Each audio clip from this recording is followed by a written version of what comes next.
Bonsoir et bienvenue dans ce nouveau numéro du 7-8 Culture, le magazine pour vous informer des actualités culturelles du département. Voici le sommaire. Molière aurait eu 400 ans le 15 janvier 2022, alors pour fêter son anniversaire, la ville de Saint-Germain-en-Laye propose une exposition à la médiathèque Marc Ferraud. Molière en couleur permet de découvrir des dessins de personnages en costume d'après les comédies du célèbre dramaturge. Le Centre de musique baroque de Versailles célèbre lui aussi Molière. Un ex-podcast lui est consacré sur ses musiques à découvrir sur le site du CMBV. Et puis enfin, à Saint-Quentin en Yvelines, la fête du conte est de retour pour une 21e édition. Au programme spectacles, jeux, rencontres ou encore ateliers dans toutes les médiathèques. On en parlera avec le vice-président délégué à la culture de Saint-Quentin en Yvelines. Je vous le disais en titre, la ville de Saint-Germain-en-Laye fête le 400e anniversaire de la naissance de Molière. Jusqu'au 29 janvier, vous pourrez découvrir l'exposition Molière en couleur à la médiathèque Marc Ferraud grâce à Charles Bétou, dessinateur et costumier de la Comédie Française. Des maquettes de personnages réalisés pour des comédies de Molière sont mises à disposition des visiteurs. Regardez. Des costumes de magiciens, de musiciens et même de singes, Charles Bétou fut le principal costumier de la Comédie Française de 1919 à 1939. Il a notamment dessiné des costumes pour les personnages des pièces de Molière.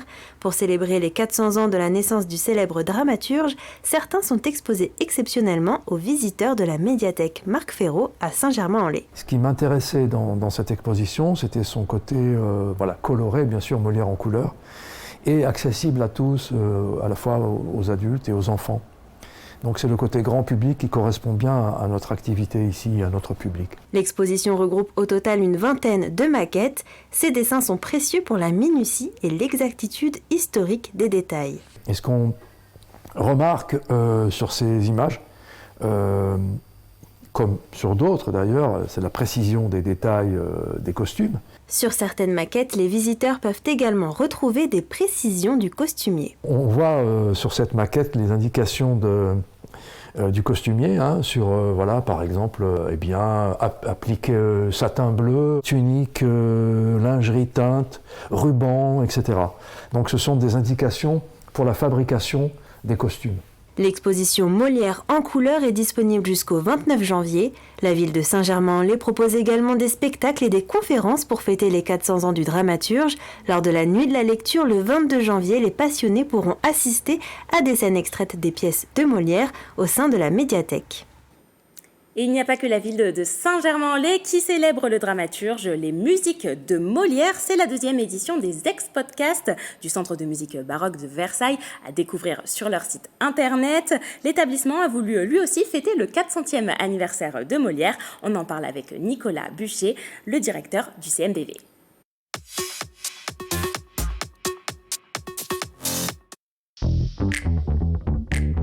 C'est une expo et un podcast, et on a contracté, c'est un ex-podcast. Et donc, c'est une expo qui est une expo numérique, évidemment, puisqu'on est dans un univers entièrement numérique entre l'expo et le podcast. Molière et la musique sont intimement liés, et que penser Jean-Baptiste Poquelin, penser Molière aujourd'hui sans le relier à la musique et à l'art du spectacle de son temps, c'est perdre une grande partie de Molière lui-même. Il y a 2 podcasts différents, pour être précis. Il y a un podcast en 6 épisodes qui est vraiment un podcast qui nous guide dans les musiques de Molière, de la jeunesse de Molière, le rapport de Molière avec la musique. Et on va le conduire quasiment jusqu'au Malade imaginaire, justement, jusqu'à sa dernière pièce. Et entre-temps, on va balayer dans cette vie de Molière tout ce que Molière va avoir comme lien avec la musique. Et on va y trouver aussi un podcast qu'on a appelé Junior, mais qui est vraiment tout public, en fait, qui s'adresse dès le collège, et où on va avoir 5 personnages qui vont nous présenter leur rapport à Molière.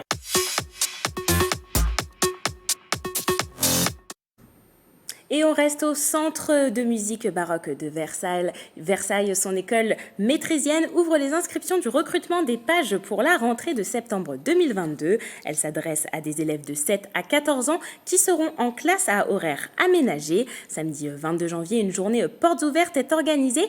Au programme, présentation de la maîtrise du CMBV et atelier de démonstration.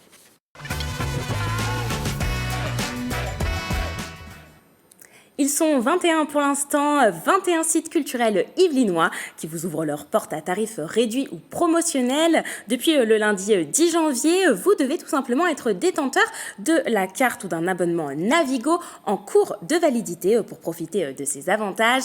Théâtre, musée ou encore le parc France Miniature font partie des lieux partenaires. Alors le musée Fournaise à Chatou, le musée du jouet à Poissy ou le musée de la toile de Jouy proposent des tarifs réduits. Les châteaux de Rambouillet ou de Maison Lafitte font bénéficier de tarifs spéciaux.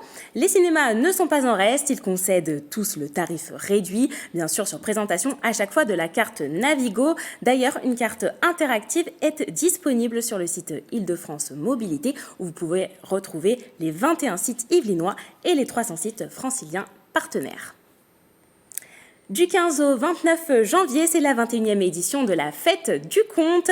Le réseau des médiathèques de Saint-Quentin en Yvelines invite ses habitants et même les tout-petits à découvrir le conte sous toutes ses formes. Éric-Alain Junès, bonsoir.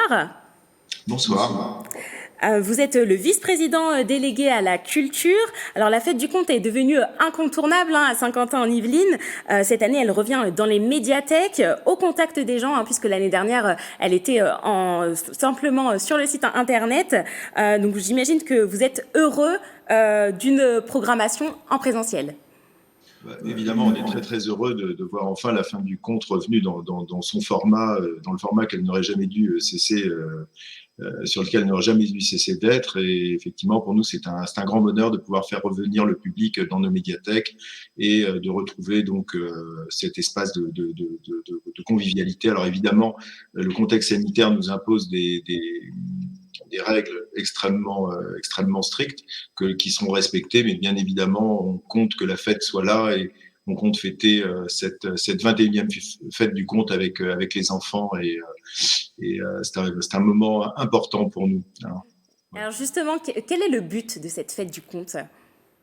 Le but de cette fête du conte, d'abord, c'est de passer un bon moment, c'est de retrouver les enfants de tous âges, puisqu'il y a des performances et des spectacles qui sont prévus donc pour les tout petits. On voit 18 mois, 3 ans pour certains, même moins de 18 mois.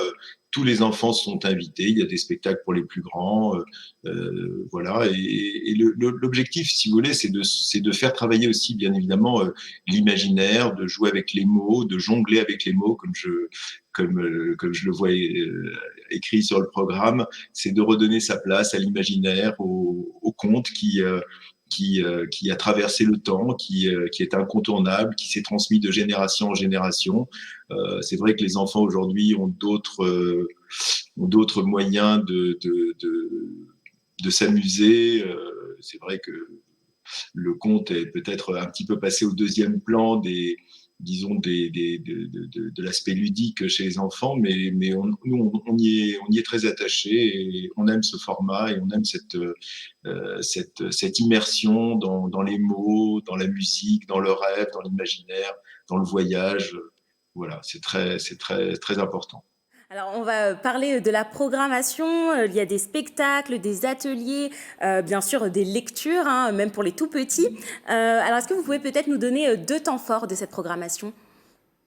Alors, on va avoir un temps fort qui va avoir lieu à la médiathèque Jean Rousselot avec le spectacle L'âme de génie autour des contes des mille et une nuits. Donc, c'est Ali Mergage qui nous fait un voyage pendant 1 heure. On le décrit comme un orfèvre des arts de la parole qui joue avec les mots, avec les sonorités. Il va nous amener de Samarcande à Bagdad. On va se perdre dans le désert avec un jeune marchand qui va croiser des califes, des derviches, des génies, enfin tout un tas de personnages hauts en couleur. Et je pense que le rêve est au rendez-vous incontestablement de ce temps fort. puis le deuxième, peut-être, je citerai le 29 janvier, donc à la médiathèque du phare à Maurepas avec les aventures du loup gris, qui est aussi un incontournable. Et puis peut-être aussi vous parler de la veillée, qui sera placée sous le signe des États-Unis et d'Amérique à la médiathèque des 7 Mars à Elancourt. Voilà, je peux vous citer en sachant que voilà, le programme est riche. Alors j'invite toutes les personnes intéressées à aller sur le site i-médiathèque.sqy.fr pour retrouver l'ensemble du programme, un programme très très riche et très haut en couleurs et où chacun peut trouver compte à son pied, si je dirais. C'est ça. Le parrain de cette édition cette année, c'est Gilles Biswern, auteur de nombreux albums jeunesse. Alors pourquoi l'avoir choisi et comment vous avez travaillé ensemble ? On l'a choisi d'une part parce que c'est un orfèvre en la matière. Il a à son passif de très nombreux ouvrages et ça nous tenait à cœur de lui offrir donc de lui offrir d'être le parrain parce que on a trouvé que c'était quelqu'un qui était tout à fait représentatif un petit peu de cet univers du conte pour lequel nous avons travaillé. Et donc c'était très agréable de travailler avec lui. Il a mis énormément d'énergie et de cœur à l'ouvrage pour faire de cette fête vraiment un moment tout à fait exceptionnel. Très bien. Eh bien, on le rappelle aussi, toute l'année, des contes en vidéo sont disponibles justement sur le site que vous venez de dire, immédiathèque.sky.fr, alors rubrique culture en ligne. Vous retrouverez également tout le programme sur le même lien, comme vous l'avez dit. Merci beaucoup, Éric Alain Junès, d'avoir été notre invité. Surtout, venez nombreux, participez, retrouvons la vie, retrouvons le conte, retrouvons le rêve. C'est noté. Merci beaucoup. Merci à vous. Alors, si vous aimez le gospel, un concert est présenté par la chorale Saint-Quentin Gospel à l'église Saint-Lubin et Saint-Jean-Baptiste de Rambouillet, vendredi 14 janvier à 20h30, organisé par l'entreprise L'Instant Event. 50% des gains seront reversés à la paroisse. On écoute la directrice de L'Instant Event. Il y aura au moins 17 choristes qui vont chanter des airs que nous connaissons quasiment tous, avec un orchestre et puis voilà, à l'église, tout simplement, en fait, en toute simplicité. Beaucoup de gens ont pris des billets pour leurs enfants aussi. Et ça, c'est génial, vraiment, qu'il y ait tout âge, toute origine, toute confession. Et c'est la fin de ce 7-8 Culture. Merci de nous avoir suivis. Rendez-vous la semaine prochaine. Bonne soirée sur TV78.